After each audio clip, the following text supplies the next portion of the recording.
L'identité d'un peuple, c'est sa culture. Elle a compris. Caresse Fotso, cette artiste musicienne camerounaise, a rappelé aux uns et aux autres l'importance et la nécessité de préserver sa culture pendant son concert.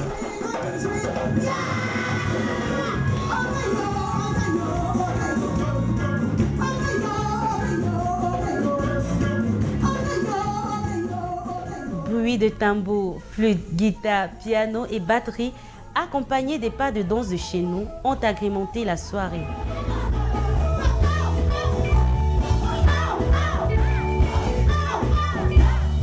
Une effervescence langoureuse sous un ciel sombré par la nuit, dans une ambiance chaleureuse au rythme varié. La Belle, des hauts plateaux de l'Ouest, a livré une prestation jugée formidable. On en croit les spectateurs venus nombreux pour cet événement.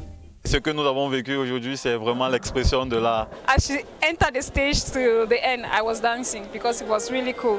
Vraiment, c'est génial de se trouver là et de consommer africain. Vraiment big up à la grande sœur. C'était un très beau concert, des très beaux musiciens et on a passé une très bonne soirée. This was fantastic, fabulous, you know. The dancers, the musicians, it's something wonderful. C'est un moment de plaisir, un moment de partage. C'était très beau ce qu'on a vu là. On a vécu un très beau moment de musique. C'était une rencontre interculturelle entre le saxophone de Rainer Witzel et la voix magnifique de Caresse Fotso, qui est une ambassadrice de la chanson camerounaise. Donc, on ne peut qu'être content d'avoir vécu ça. C'était donc à l'Institut Goethe de Yaoundé que Caresse Fotso et son homologue allemand Rainer Witzel se sont produits sur scène pour le bonheur des fans et des organisateurs. Une initiative signée Goethe Institute. Monsieur Mouchango Raphaël nous en dit plus. Nous sommes très heureux d'accueillir cet événement qui est, j'allais dire, l'achèvement ou le parachèvement d'un projet musical qui a commencé il y a presque 3 ans, un peu plus de 2 ans, et qui rassemble deux grands talents de la musique en général. Caresse Fotso, qu'on ne présente plus, grande chanteuse, cantatrice originaire du Cameroun, et Rainer Witzel, génie du saxophone, basé à Düsseldorf en Allemagne.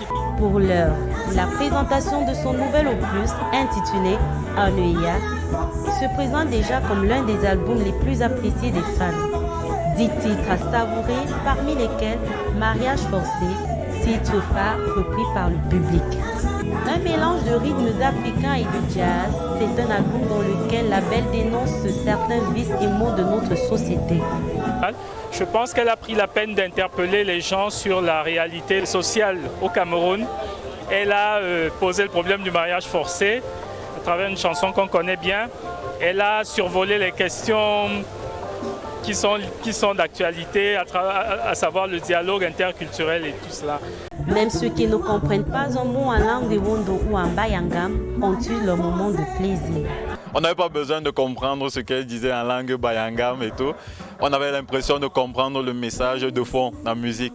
Alors il y avait quand même quelques mots de français que j'ai compris et pour le reste, la musique parle d'elle-même, donc on n'a pas forcément besoin de comprendre les paroles pour apprécier. Un concert qui s'achève en beauté avec d'un côté une voix suave, de l'autre côté un saxophoniste de renom. J'y étais et j'ai apprécié. Léa Moukeka, musicalement vôtre.